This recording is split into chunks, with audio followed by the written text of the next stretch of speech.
Saya masa bawa satu grup, berapa tahun dulu 7-8 tahun dulu, jap. No, more than that. Lama dah lah. Dalam grup yang saya bawa tu, ada beberapa orang IRK tau, syariah. Sekarang dia jadi guru dekat Al-Amin belakang ni. Tapi masa kita bincang tu, kita bincang isu solat 5 waktu lah. Okey, solat 5 waktu ni isu apa Okey. Saya ni lahir dari macam ni Saya ni membesar macam dalam satu bubble tau. Bubble yang macam yang kadang-kadang tak faham sangat dunia luar. So ada setengah-setengah benda tu dia jadi lucu lah pada saya. Bila ada saya dengar orang tu kata macam, saya nakkan suami yang macam saya nak suami yang baik lah semua, yang solat 5 waktu. Tu dia punya qualification. Baik tak kriteria yang dia letak? Setuju? Baik. Okay.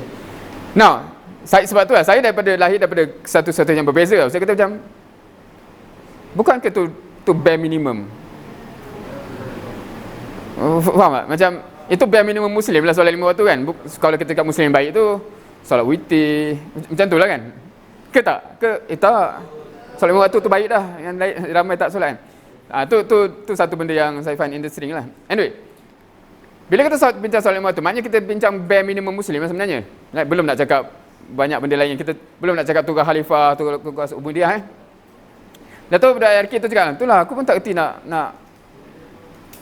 macam mana nak nasihat member aku tu kan. So masa tu saya baru find it interesting yang rupanya roommate dia yang juga ambil syariah belum solat 5 waktu. So saya kata, tapi nanti dia grad jadi ustaz ke? Jadi ustaz lah. Apa nak jadi? Saya pun tak boleh brain kan. Saya tak boleh nak brain certain benda tu berlaku kepada orang yang jurusan tu. Lepas tu baru saya tahu dunia ni, rupanya masalah kita jauh lebih besar dari saya sangkakan lah. But anyway, point being is, besar lah. Kalau nak buat benda ni pun dah cukup banyak nak kena buat